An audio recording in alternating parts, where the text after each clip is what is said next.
Salut les amis, bienvenue sur ma chaîne dans ma nouvelle vidéo. Aujourd'hui je suis super excitée de voir parce que aujourd'hui c'est notre rubrique favorite, les nouveautés de maquillage, tout ce qui se passe dans le maquillage. Et aujourd'hui on a une édition un tout petit peu spéciale parce que récemment il y a eu pas mal d'annonces de fermeture de marques, de retrait d'Urban Decay, des magasins en France. Donc aujourd'hui on va dire la première partie va consacrer à mon avis sur ces nouveautés et pour la deuxième partie, n'hésitez pas à voir les timecodes.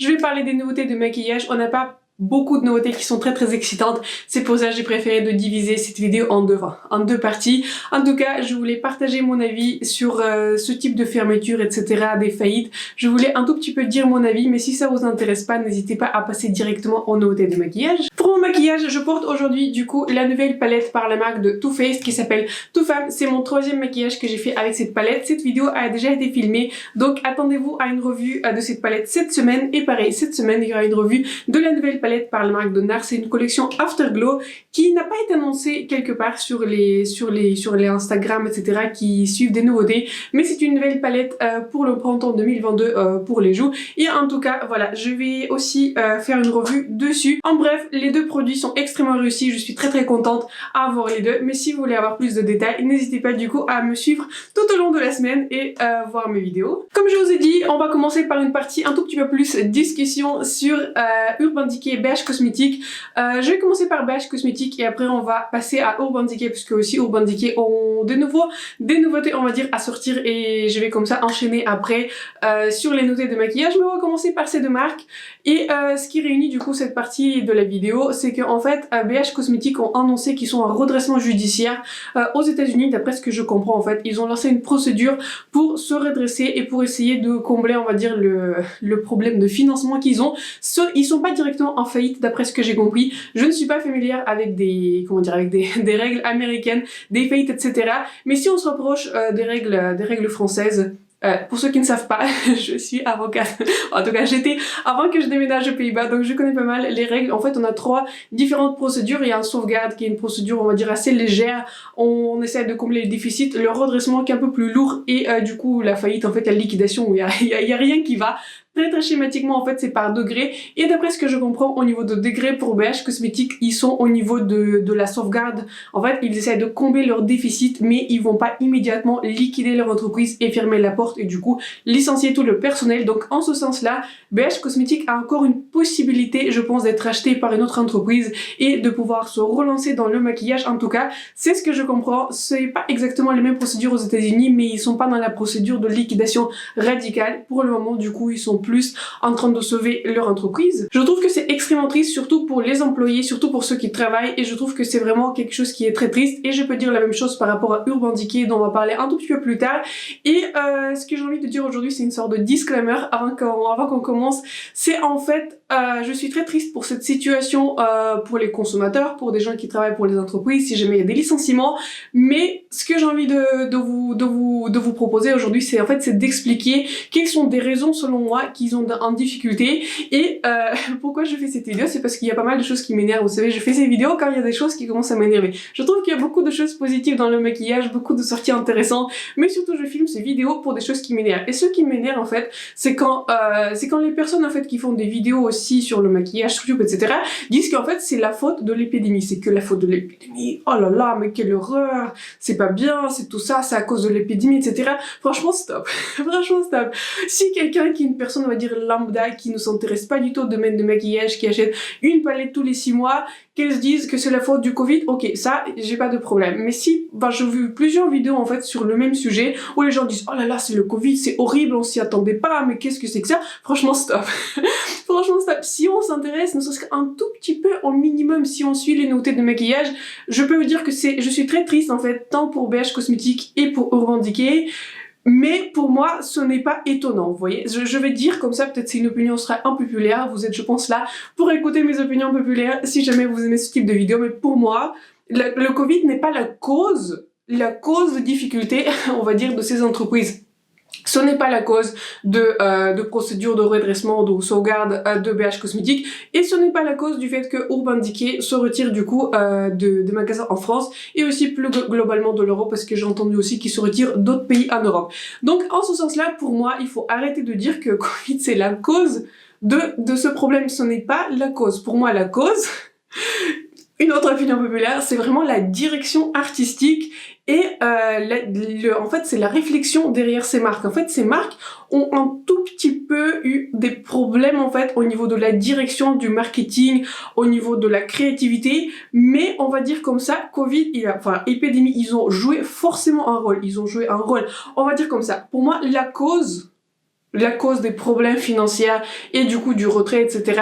de ces marques, en fait, c'était le fait que, on va dire, c'était un problème au niveau artistique et directionnel, mais le Covid, en fait, on va dire, il a précipité les choses. Ce qui aurait pu prendre 10 ans a pris 2 ans, on va dire comme ça. C'était juste, on va dire, la dernière goutte qui a fait déborder le vase, en fait. Il a accéléré le processus des difficultés, mais pour moi, ce n'est absolument pas la cause principale qui a fait en sorte que voilà, ces deux entreprises sont en difficulté. Donc en ce sens-là, pour moi, c'était absolument pas une surprise que ces entreprises sont en difficulté. Et je peux me rapprocher aussi des cas de la marque de BK. Vous savez, BK, elle a fermé ses portes il y a 1 an et demi environ, et aussi c'était pareil, c'est Covid, épidémie, etc. Non, non, BK ne proposait que les highlighters. Combien d'highlighters vous allez utiliser dans votre vie, etc. Combien vous en avez utilisé, combien d'highlighters vous en avez fini, combien d'highlighters en combien de couleurs vous en avez besoin.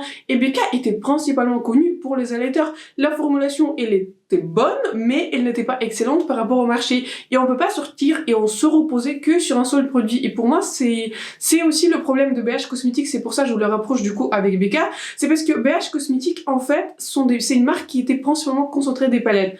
Je n'ai aucune palette par BH Cosmetics et j'aime beaucoup leurs pinceaux. En fait, leurs pinceaux sont très qualitatifs. Ils ne sont pas très chers. Vous pouvez avoir une quinzaine de pinceaux pour 20-25 € en réduction. Et dans ce sens-là, je trouve que c'est une très très belle affaire. Je suis vraiment fan de leurs pinceaux. Je vous ai fait plusieurs vidéos sur les pinceaux. Je trouve qu'ils sont de qualité excellente. Si vous les voyez en réduction en plus sur Beauty Bay, franchement n'hésitez pas. Ce sont de très très bons kits. Mais au niveau d'autres produits, ils sont sortis très très peu de produits intéressants. Et comme je vous ai parlé de la marque BK, pour moi leur problème en fait c'est que BH Cosmetics ils sont concentrés uniquement sur les palettes. Vraiment c'était leur truc les palettes. Mais je peux vous dire la même chose. Je vous viens de vous dire pour BK combien d'highlighters vous en avez besoin, combien de palettes vous en avez besoin. Techniquement combien de couleurs vous en avez besoin. Je sais que j'ai une collection globalement assez extensive, je vous ai fait la vidéo sur ma collection des palettes, mais je n'ai pas non plus 300 palettes, vous voyez. Enfin, je suis pas quelqu'un qui va collectionner toutes les couleurs, en toute formulation, en toute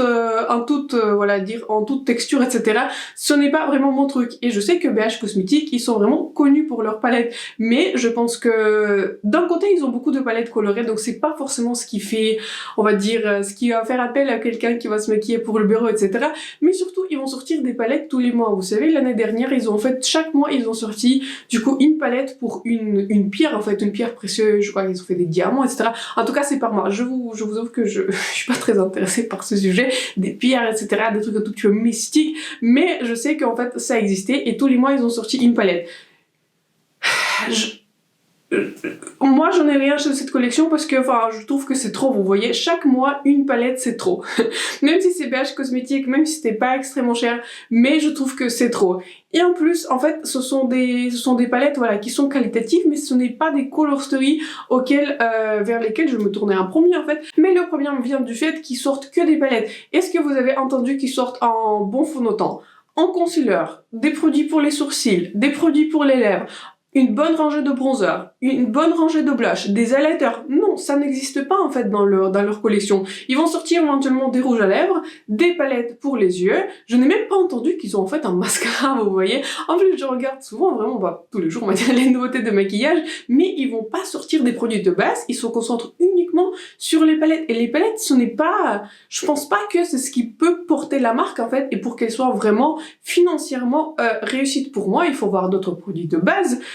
Comme les produits qu'on rachète assez régulièrement, je sais pas, des sprays fixateurs, des mascaras, des produits pour les sourcils, et c'est ça qui peut faire vraiment marcher une marque. J'ai entendu beaucoup de youtubeurs en fait de dire que l'une des marques, vous allez pas croire, l'une des marques qui est le plus financièrement rentable, c'est la marque de Benefit, et je peux comprendre pourquoi. Combien de palettes vous allez allez racheter tout le temps? Combien de fois en temps vous allez racheter tout le temps? Allez, peut-être 6 mois si vous en utilisez un, mais combien de fois vous allez racheter vos produits pour les sourcils? Je parie que c'est beaucoup. J'utilise moi-même les produits de Benefit. Ils sont très très qualitatifs. J'utilise la pommade par Benefit tous les jours. Je trouve qu'elle est extrêmement qualitative. C'est mon produit par défaut et c'est ce type de produit qui se termine et que les gens vont racheter. Et surtout, en plus, au niveau des masques, vous allez toujours vous maquiller des sourcils ou éventuellement les yeux, mais ou mettre du mascara, mais vous n'allez pas peut-être racheter 10 000 couleurs de palettes colorées, d'eau en pierre, etc.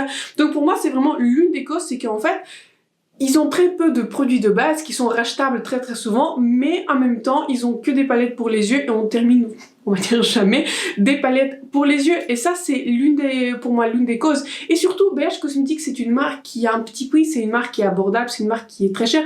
Et justement, je me serais attendu en fait qu'ils auraient vraiment sorti une gamme des produits qui sont des bons produits pour le visage, pour les sourcils, etc. mais aussi très abordables. Et pour moi, c'était ça, vraiment, la cause du fait qu'ils sont en difficulté financière et pas forcément que l'épidémie a joué un rôle vraiment énorme dans leur problème de financement. Ils ont aussi d'autres problèmes. Par exemple, ils ont fait des collaborations qui n'étaient pas très réussies avec Iggy Azalea et aussi Doja Cat. Et Doja Cat, je crois qu'ils ont fait du coup 2 parties sur la collaboration. Je pense qu'ils ont payé beaucoup d'argent à ces personnages, on va dire publics. Je les connais pas très bien, mais je pense qu'ils ont fait un honoraire assez important à ces personnages et du coup les collections n'ont pas eu un succès escompté. Et aussi ce que j'ai remarqué aussi, qu'ils envoient vraiment pas du tout les packaging PR en fait. Je ne connais pas un seul créateur qui a reçu du PR en fait de BH Cosmetics. Donc en ce sens là, pour les créateurs en fait c'est difficile de faire parler des produits, surtout en plus ils l'ont en dernier, donc les vues sont moins bonnes, etc. Donc BH forcément ils ont reçu beaucoup moins de vues alors qu'ils auraient pu forcément avoir beaucoup plus de vues et être beaucoup plus populaire si par exemple ils envoyaient en avance en fait leur collection à des créateurs de contenu de maquillage, etc. Donc je pense que pour BH, comme je vous expliquais, il y a eu beaucoup de problématiques en fait, on va dire majeures avant que l'épidémie arrive, mais je pense que vraiment l'épidémie pour moi elle a accentué du coup des problèmes et en tout cas j'espère qu'ils vont se redresser. Pour moi j'espère personnellement parce que j'aime beaucoup leur pinceau et j'aimerais bien tester une fois leur palette dans ma paupière. C'est vrai qu'il n'y a pas une seule colostory qui m'a vraiment plu pour que j'achète une de leurs palettes, mais en tout cas j'espère vraiment pour eux qu'ils se redressent. On va donc enchaîner sur une marque Urban Decay et marque Urban Decay c'est une marque on va dire un peu plus polémique parce que je sais que beaucoup de personnes ont une histoire personnelle avec la marque de Urban Decay, c'est votre première palette Naked, etc. Je parle de quelqu'un en fait qui n'a aucun sentiment, on va dire, sur la marque de Urban Decay. Je n'ai aucun mémoire particulier avec la marque de Urban Decay. Tous les produits que j'ai testés étaient, on va dire, au mieux qui étaient médiocres. Donc voilà, c'était des produits qui étaient ok, mais il n'y a rien qui m'a bluffé, il n'y a rien qui m'a vraiment qui a vraiment fait ressortir du lot. Vous voyez, je me suis dit voilà, c'était le produit que je voudrais racheter. Et pour moi, le cas de Urban Decay, c'est exactement pour le cas de BH Cosmetics. Enfin, j'ai entendu qu'ils se retirent de magasins en France, mais aussi beaucoup d'autres magasins dans d'autres pays européens. J'ai vu ça quelque part dans les commentaires sous les autres sujets. Bref, je sais que ce n'est pas uniquement le cas en France, je sais que c'est le cas dans les autres pays en Europe. Et pareil, j'étais très très choquée en fait pour que les gens en fait qui, on va dire, s'intéressent de mes maquillages, me dire ah oui on est choqués, enfin pas tous l'ont dit, mais beaucoup ont dit oui qu'est-ce que c'est choquant, s'y attendait pas, etc. Franchement moi je m'y attendais, c'est pas que je m'y attendais, je l'attendais tous les jours, je veux dire si vous me dites que c'est Urban Decay, ben je suis pas étonnée en fait. Je pense que ça peut être étonnant pour quelqu'un qui a beaucoup d'histoire avec la marque d'Urban Decay et qui s'intéresse pas vraiment en fait aux nouveautés des maquillages, aux tendances de maquillage, aux trends de maquillage, mais si vous suivez un minimum des nouveautés de maquillage, je pense que vous pouvez comprendre en fait qu'à un moment, la marque d'Urban Decay elle est devenue malheureusement démodée par rapport à toutes les autres marques qui sont proposées, et ce n'est pas la marque en soi, c'est ce qu'ils proposent en fait sur le marché. C'est pour ça que je le reproche aussi de ce cas de BH Cosmetics. Et je ne pense pas que Urban Decay va extrêmement mal, mais en fait ce qu'il faut comprendre en fait c'est que Urban Decay à la base c'était une marque indie, mais jusqu'à ce qu'ils soient achetés par L'Oréal, ils sont vraiment concentrés sur la palette Naked, et c'est exactement comme pour BH Cosmetics, ils sont connus pour, enfin en tout cas de mon point de vue, ils sont connus pour les palettes Naked et pour le spray fixateur, mais Au niveau d'autres produits, je trouve que leurs produits, leur packaging, il est complètement démodé. Enfin, pour moi, il se démarque à rien par rapport à des produits, vous voyez, qui existent sur le marché, pour les marques comme, je sais pas, Fenty, pour les marques de Rare Beauty. Mais c'est pas surtout, en fait, que au niveau du packaging, mais surtout au niveau de formulation. Je sais qu'il y a des fans des palettes Naked. Je crois apparemment que ce sont des palettes faciles à travailler. Je vous ai déjà raconté, j'en avais une, j'avais apparemment la meilleure des palettes de Urban Decay qui était la Naked Heat, c'est ça? Non, c'était la Honey. C'était la Naked Honey. Euh... Bon, je l'ai revendue assez rapidement parce que voilà, les couleurs ne sortaient pas du, enfin, c'était vraiment pas une palette qui pour moi était une réussite. Tous les maquillages étaient vraiment moches que j'ai fait avec cette palette. Au niveau de texture, c'était pas original, les métalliques étaient à moitié pigmentés et c'était à l'époque où j'avais genre 3 palettes, vous voyez. Donc, quand j'ai fait quelques maquillages avec et tous les maquillages étaient exactement jaunes, pareil, qui n'étaient pas très jolis, bah, je l'ai revendu très rapidement. Donc, apparemment, c'était la meilleure palette des Naked. Bon, j'ose pas imaginer ce que ça veut dire le pire. Mais ça, c'est mon expérience personnelle. Au niveau d'autres produits, j'ai testé des rouges à lèvres qui étaient ok. Le spray fixateur, je l'utilise que pour activer vous savez, la formulation, comment dire, le Sobra par Beauty Bay, parce qu'il sent tellement l'alcool et ça m'assèche tellement le visage que je mets pas ce truc là sur mon visage, uniquement dans mon produit pour les sourcils. C'est la seule utilisation que j'en ai trouvé et en plus je le trouve assez cher et c'est en ça en fait que je voulais le reprocher avec le cas de BH Cosmetics. Où est-ce qu'ils ont sorti, du coup, une gamme intéressante des bronzers? Quand est-ce qu'ils ont sorti des gammes intéressantes des blushes liquides? Ou des blushes qui sont crème? Quand est-ce qu'ils ont sorti des highlighters qui sortaient du lot? Non, vous en avez pas entendu parler. Quand est-ce qu'ils ont renouvelé leur gamme de produits pour les sourcils? Non, ça existe pas. Quand est-ce qu'ils ont fait une formule qui était intéressante, qui était originale, que vous avez voulu acheter? Si on trace leurs ressorties qui étaient un tout petit peu mémorables, qui me sont venus comme ça naturellement, je me rappelle qu'il y avait sorti Hydromaniac, mais Hydromaniac, à la sortie, du coup, je crois que c'était un 10 teintes, et j'étais très intéressée par ce fond de teint. Enfin, c'était plus une crème teintée fond de teint, et vous savez, je suis quelqu'un, en fait, qui adore les produits à une couvrance assez légère. En fait, je suis pas quelqu'un qui aime la couvrance totale, on va dire comme ça. Mais quand je regardais, je crois que ça existait en 10 ou 12 teintes, j'ai regardé les premières teintes, et je n'arrivais pas à trouver ma tante en fait, je n'arrivais juste pas parce qu'en fait ils disent que c'est adaptable, mais je peux vous dire très simplement que si c'est une couleur qui est claire avec un sous-ton rose, et c'était absolument impossible de comprendre quel était le sous-ton de ce produit, si je mets un produit même à une couvrance extrêmement légère avec son sous-ton rose, j'aurai un visage rose et le cou jaune, et en plus ça va contraster encore plus, et c'est exactement pareil pour des personnes qui sont une peau très très claire, qui ont un sous-ton jaune, mais pour eux ils produisent qu'un sous-ton on va dire rose, ils auront toujours le visage jaune et un cou rose. Donc voilà, pour moi c'est cette histoire d'adaptable, ça ne s'adapte pas, en tout cas pas pour moi. Je trouve que c'est en plus une excuse pour sortir vraiment des rangées assez on va dire médiocres. Et l'autre sortie c'était du coup les fards mono à 22€. Franchement, qui sort les fards mono à 22€ à cette époque-ci? Surtout, ils ont pas sorti vraiment, vous savez, des multichromes, des duochromes, etc. Ils ont sorti des mats et des métalliques, vous voyez. Pourquoi acheter un mono à 22€ si vous pouvez acheter une palette dans le rangé? Ça va vous coûter beaucoup moins cher, vous allez avoir plusieurs couleurs. Donc, vous voyez, au niveau des sorties, je trouve pas que c'est quelque chose qui est intéressant. Ils ont pas inventé des textures, mais surtout, c'est par rapport à leur histoire que je ne suis pas étonnée. En fait, avant qu'ils soient rachetés par L'Oréal, c'était une marque un tout petit peu comme Melt Cosmetics, c'était une marque qui était un tout petit peu, on va dire, edgy, c'était une marque qui était indie, c'est une marque qui sortait des palettes comme Wired, Electric, enfin je sais pas, ou Electro quelque chose. C'est des couleurs qui étaient très très pigmentées. Ils étaient les premiers à sortir des couleurs qui étaient pailletées, des nouvelles textures, des duochromes, etc. Vraiment des produits qui sortaient du lot. Ils étaient les premiers. Mais depuis leur rachat par L'Oréal, vous avez que des naked.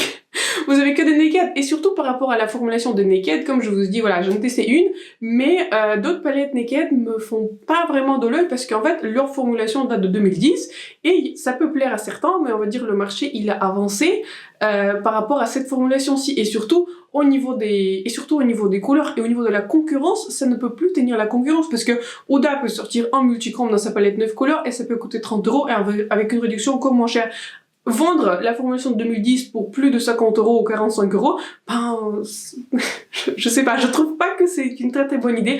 En tout cas, je trouve que les difficultés du Urbandiquet viennent du fait qu'ils ont pas renouvelé leur formulation, ils ont pas renouvelé leur packaging, ils ont pas renouvelé leur marque, leur design, etc. Mais on va dire, je pense que l'épidémie, il a un tout petit peu précipité les choses parce que du coup, les personnes achètent moins de produits. Et je ne trouve pas que aussi c'est une marque la plus exclusive parce que je sais que leur truc, en fait, ils se concentrent beaucoup plus du coup sur les produits pour une peau grasse, vous savez, avec des sprays fixateurs, avec des fonds de teint poudre qui sont très matifiants, des fonds de teint, mais ils ont pas grand chose en fait pour des personnes qui ont une peau normale ou une peau sèche. Donc en ce sens-là, pour moi, la marque n'est pas très inclusive au niveau de leur couleur en fait, au niveau de leur gamme, au niveau de type de peau auquel ils s'adressent, au niveau du packaging, ils sont pas très innovants, leurs packaging sont, voilà, je veux pas dire vieillot, mais un tout petit peu quoi. Surtout si vous venez chez Sephora, vous regardez, bah je sais pas, c'est pas le packaging qui fait appel à moi personnellement.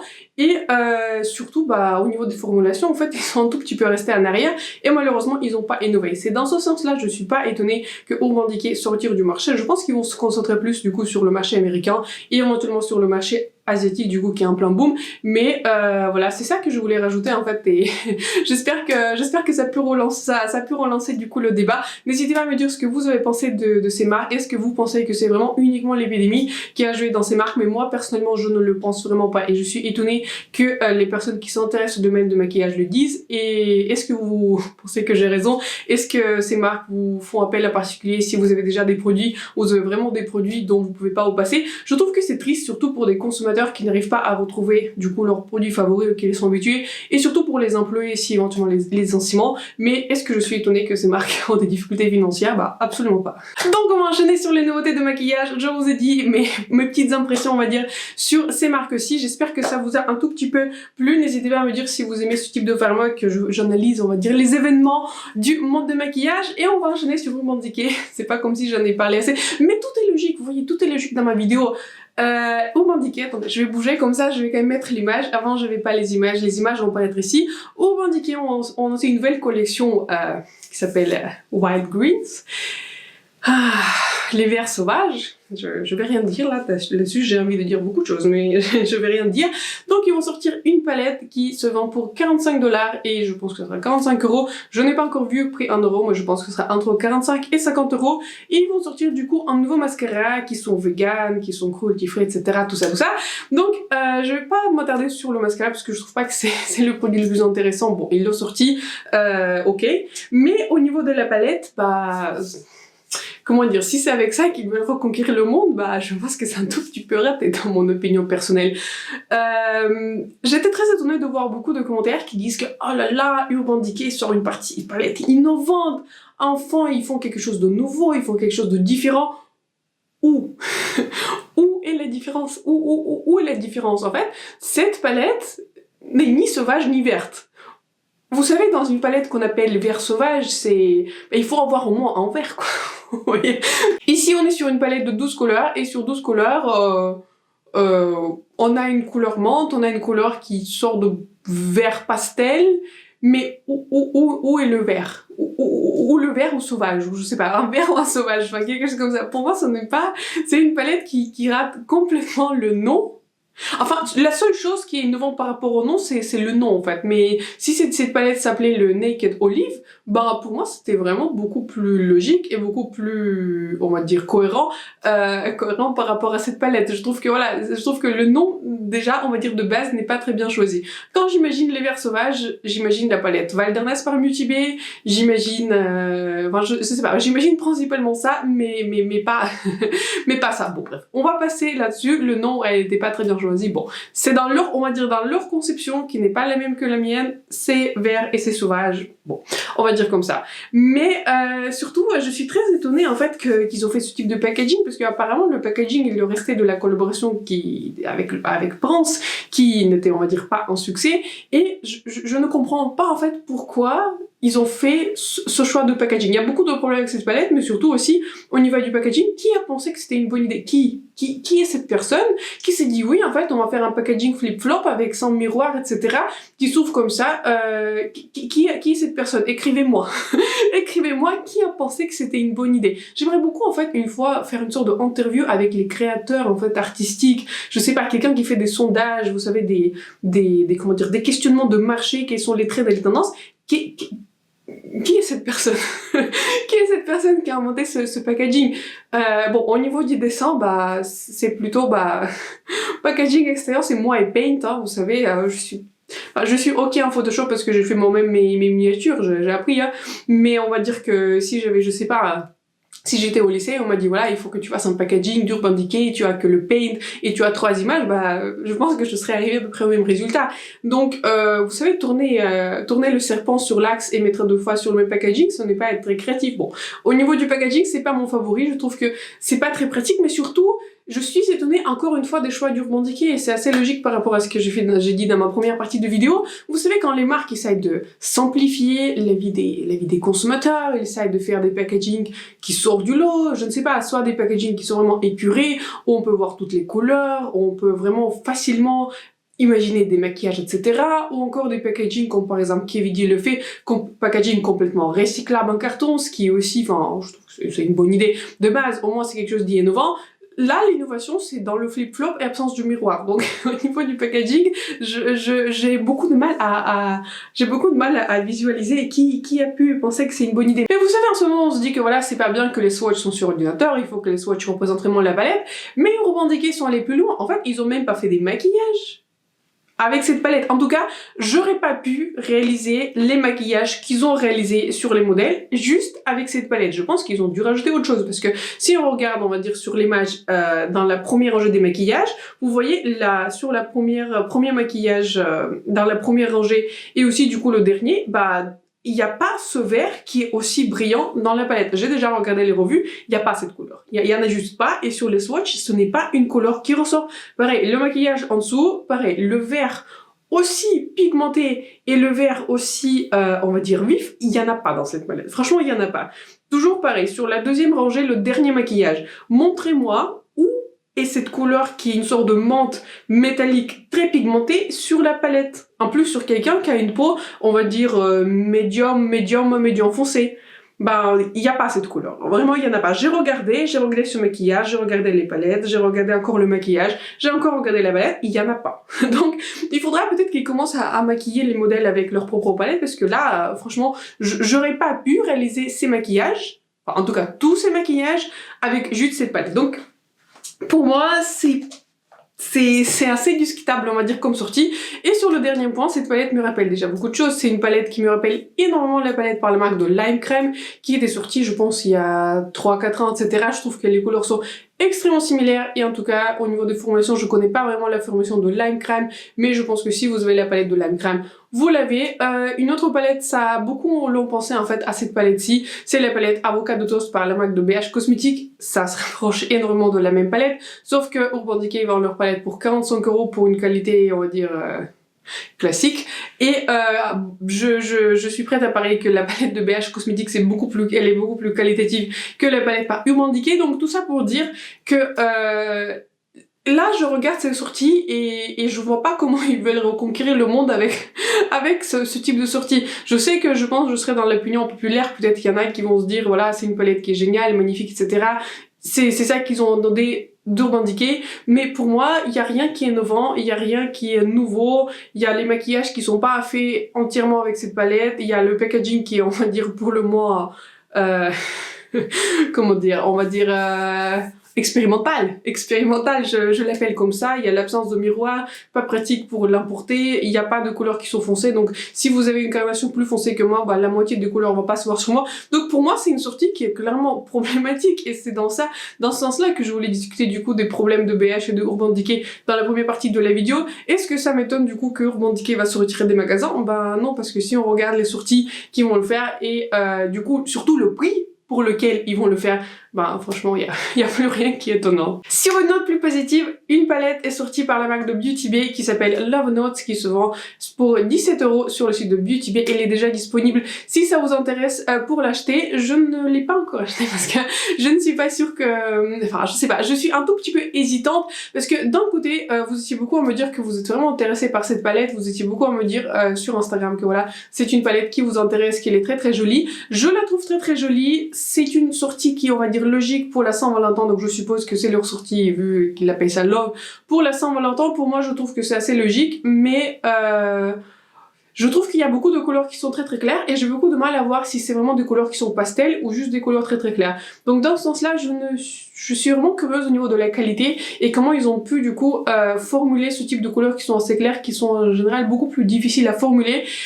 Au niveau de la color story, je trouve que la color story elle est intéressante au niveau de certaines couleurs, en particulier je pense que on a tous remarqué les violets. Je dirais pas que le violet c'est mes couleurs favorites, mais en tout cas ce sont des couleurs que je pourrais rajouter dans ma collection. Je pense qu'il serait intéressant dans ma collection. Je n'ai pas beaucoup de ce type de violet, de ce ton là. Je pense que je pourrais les rapprocher du coup avec la palette à violet étendue par la marque de Visea, mais ce type de métallique je pense qu'ils sont un ton assez intéressant. Donc voilà, cette partie-ci m'intéresse. Par contre on va dire le côté qui est un tout petit peu gauche de la palette avec un jaune, un vert, etc. Ça m'intéresse un tout petit peu moins parce que j'ai fait récemment du coup une revue sur la palette par la marque de Huda Beauty qui s'appelle Tiger Wild Tiger, qui était excellente au niveau des jaunes, au niveau des mats, au niveau des couleurs, etc. Au niveau des couleurs aussi, quelques couleurs sont claires, pastel. Donc dans ce sens-là, j'ai ce type de couleurs et pareil, le côté droit, vous me connaissez, je ne suis vraiment pas fan des roses et des rouges, etc. Donc au niveau de la color story, je suis pas mal mitigée. N'hésitez pas vraiment à me dire en commentaire si ça vous intéresse que je fasse une revue et si vous voulez que j'achète cette palette pour la revoir. Pour le moment je suis toujours en train d'hésiter, mais si vous me dites que voilà vous voulez absolument avoir une revue pour moi, je pourrais la considérer. Ensuite la marque Melt Cosmetics, c'est une marque que j'aime tout particulièrement, que j'apprécie. Ils vont sortir du coup les nouveaux crayons pour la muqueuse et ils vont sortir du coup en 100 couleurs. Je crois qu'ils sont déjà disponibles ou ils vont être disponibles dans les prochains jours et je n'ai pas vu le prix mais je pense que ça tourne autour de 17-18 € et ce sont des couleurs du coup en 5 couleurs. Il y a une couleur qui est très très claire beige, il y a deux couleurs qui sont beige, il y en a une qui est plus claire, une qui est plus foncée, une couleur moutarde et deux couleurs qui sont un tout petit peu plus marronnées. Je trouve que c'est une sortie intéressante et surtout au niveau des couleurs les plus claires, mais je trouve que c'est quand même comment dire, c'est un produit quand même pour une utilisation assez limitée parce que voilà, je peux utiliser un crayon, on va dire marronné sur ma muqueuse et aussi sur ma paupière supérieure, donc je vois pas en quoi ça pourrait rajouter quelque chose dans ma collection, mis à part le fait que ça pourrait aussi bien tenir sur ma paupière et pas seulement dans ma muqueuse, en particulier pour la couleur la plus foncée. Au niveau de la couleur la plus claire, je vous avoue que j'utilise pas très souvent ce type de crayon. Je pense que je dois en avoir un ou il est parti, en tout cas je sais que j'en avais un, je crois un duo par la marque d'Urban Decay, éventuellement je crois qu'il est, je sais plus, soit il s'est pas terminé mais en tout cas je l'ai plus. Je sais pas pourquoi je l'ai plus, mais en tout cas je l'ai plus. Mais c'est vrai que ce type de crayon j'utilise très peu dans ma muqueuse. Je ne trouve pas que j'ai un œil qui est particulièrement rouge pour un tout petit peu éclaircir mon maquillage avec ce type de produit. Donc en ce sens-là, je trouve que c'est quand même assez cher pour ce type de produit, mais voilà, en tout cas sachez que ça existe et je pense pas que je vais les tester parce que voilà, comme je vous dis, c'est une utilisation assez particulière et je mets peu importe en fait le crayon dans ma muqueuse, ça marche pour moi. Je trouve que c'est assez cher pour ce type d'utilisation, mais en tout cas sachez que c'est déjà sorti. La marque Charlotte Tilbury a sorti les ombres à paupières mono en 5 couleurs. Il y a un beige, il y a trois couleurs on va dire qui sont un peu plus marronnées d'une intensité variable et aussi un noir. Tout ça pour 35 € je crois, qui sont déjà disponibles sur son site. Je ne les ai pas encore vus sur d'autres retailers comme Sephora ou Cult Beauty et j'ai lu quelque part que c'est une exclusivité au site de Charlotte Tilbury. Franchement tant mieux. Tant mieux, je ne sais pas si vous avez vu cette sortie, n'hésitez pas à partager ça avec moi en commentaire si vous avez déjà vu cette sortie, mais surtout, je ne vous encourage pas de les acheter parce que je suis pas mal des youtubeurs américains, c'est principalement ceux que je regarde et je n'ai pas vu une seule personne, et j'en ai vu au moins 5 revues, je n'ai pas vu une seule personne qui a aimé ce produit. Pas une seule personne. Et surtout, ce sont des personnes qui sont en général assez bienveillantes envers Charlotte Tilbury. C'est une marque qui est assez souvent revue par ses créateurs et créatrices. Mais voilà, ces monos par Charlotte Tilbury, apparemment, ils sont très durs à travailler. Ils sèchent en 1 seconde et ils ne s'estompent absolument pas. Ils ont une texture qui est très pâteuse et c'est pratiquement impossible de les étaler sur la paupière, sauf si vous vraiment tirez votre paupière comme ça. Et à la fin de la journée, en plus, ça laisse une trace après le démaquillage. Donc si vous les considérez, réfléchissez sérieusement et regardez les revues si vous voulez avoir ce type de produit dans votre collection. Et surtout, ils sont produits qui sont relativement chers, je crois qu'ils coûtent autour de 35 € pour un fard mono, je trouve que c'est très cher. Et surtout, à titre personnel, j'ai beaucoup de mal à comprendre comment Charlotte Tilbury a réussi à sortir un produit aussi médiocre en fait dans sa ligne, surtout pour un prix aussi cher. Vous savez, j'ai un mono aussi de ce type de mono phare, un mono qui est mat par la marque de Maybelline qui marche extrêmement bien avec le doigt, avec un pinceau, il s'étale, il peut servir en base de maquillage, etc. Excellent produit, ne se met pas dans le creux de paupière, vraiment excellent. Et j'ai aussi ce type de mono par la marque de Tom Ford, pareil. Excellent, facile à utiliser, tenu 8 heures voire plus sans que j'applique une base de paupières, couleur qui est excellente, etc. Donc surtout au niveau de la gamme en fait je comprends pas en fait comment ils ont pu sortir un produit aussi cher alors que leurs concurrents en fait font des produits, des monos aussi bons. Bah les MAC Paint Pot, vous savez, c'est exactement l'équivalent de ce type de produit et encore j'ai entendu que par rapport au Paint Pot ils sont ultra alléchant. Donc voilà, si vous considérez ce type de produit, regardez attentivement les revues et regardez les démonstrations de ce produit parce que vraiment j'ai vu que des revues qui sont extrêmement négatives sur ce produit et ça m'étonne aussi beaucoup, vous savez, la réaction des personnes puisque je lis souvent aussi des commentaires sous les revues. Les gens disent oui, tu sais pas comment l'appliquer, etc. Tu l'appliques pas bien, il faut faire ci, il faut faire ça. Apparemment, le maquilleur de Charlotte Tilbury a dit oui, il faut le prélever, il faut le réchauffer sur votre main, etc. avec le doigt et ensuite l'appliquer très rapidement, etc. Franchement, non. Stop. Stop. Pour 35 € le produit doit se prélever tout seul avec un pinceau, avec le doigt, s'estomper et tenir toute la journée. Pour 35 €. Pour 5 € c'est pardonnable. Pour 35 en fard mono, ce n'est pas pardonnable, je suis désolée. Il doit pouvoir être utilisé par n'importe quelle personne, par n'importe quel niveau de compétence ou en termes de maquillage. Donc voilà. En ce sens-là, comme je vous ai déjà dit, regardez attentivement les revues, mais en tout cas, sachez qu'ils sont déjà disponibles sur le site de Charlotte Tilbury. On va terminer sur le dernier produit qui m'intéresse le plus, on va dire. Il m'intéresse un tout petit peu moins que la palette par Beauty Bay, mais je trouve que c'est quand même un produit intéressant. Vous savez, très récemment, j'ai testé le nouveau blush en couleur de Foxglove par la marque de Rose Inc. Et bien cette marque vont sortir une sorte de fond de teint à une couvrance très légère. C'est une sorte de crème teintée avec des ingrédients soins, etc. Ils vont sortir du coup le nouveau produit. C'est un produit qui coûte 45 €, donc je trouve qu'il est quand même pas mal cher.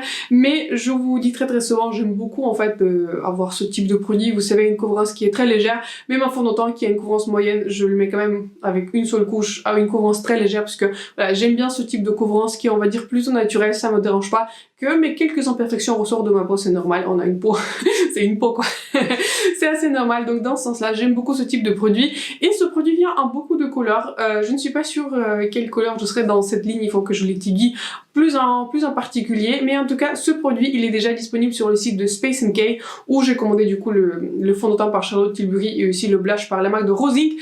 C'est pour ça que je suis intéressée à ce produit, comme j'ai eu un énorme coup de cœur pour ce blush crème qui est sorti du coup par Rose Inc. C'est pour ça que je m'intéresse pas mal au produit. Donc si jamais je vois quelque part une réduction, je pourrais être tentée par ce fond de teint, par cette, on va dire, crème teintée à une couvrance très légère. Mais en tout cas, je ne pense pas que je vais l'acheter immédiatement. Mais surtout, n'hésitez pas à partager si vous avez vu cette sortie et ça vous intéresserait. Et donc voilà, c'est la fin de cette vidéo. Cette vidéo, je pense pas qu'elle sera extrêmement longue, mais en tout cas, je voulais un tout petit peu partager mon sentiment, mes impressions sur les différents produits qui étaient sortis, etc. Sur pas mal de choses qui se passent dans la communauté de maquillage. Surtout, n'hésitez pas à partager avec moi ce qui vous a intéressé, s'il y a des produits qui sont intéressés. Et je suis très intéressée par votre avis, du coup, sur les faillites, sur les redressements, etc. Sur le retrait d'Urban Decay de France, etc. et d'Europe, etc. Parce que voilà, je trouve que c'est intéressant de relancer le débat, c'est intéressant de réfléchir qu'est-ce qui a pu être la cause de cette marque, mais surtout ce qui est intéressant c'est que comment les autres marques peuvent faire mieux et qu'est-ce que les autres marques peuvent faire pour nous surprendre et pour rester compétitives et tout simplement intéressant sur le marché. En tout cas voilà, n'hésitez pas à partager votre avis, soyez tolérants avec moi parce que voilà, tous mes avis sont personnels, je n'ai aucun en général sentiment particulier sur une marque, etc. Je trouve que toutes ces situations qui sont un tout petit peu négatives, un tout petit peu tristes, mais je trouve que c'est important de débattre en fait et de partager notre avis, surtout si on a un avis à partager à ce sujet-là de manière, on va dire, tolérante et gentille. Sur ce, n'hésitez pas à vous abonner à ma chaîne, de me laisser un like si cette vidéo vous a plu, si je vous ai un tout petit peu diverti et si je vous ai fait réfléchir par rapport à cette marque. Ça me ferait plaisir aussi d'échanger avec vous et ça me ferait plaisir que vous rejoigniez ma communauté. Sur ce, je vous souhaite un excellent lundi, excellente semaine, excellent lundi soir. On a pas mal de revues intéressantes sur les produits, notamment NARS et la marque de Too Faced qui vont venir cette semaine. Sur ce, voilà, je vous souhaite une excellente soirée et je vais vous voir bientôt dans ma prochaine vidéo. Bye.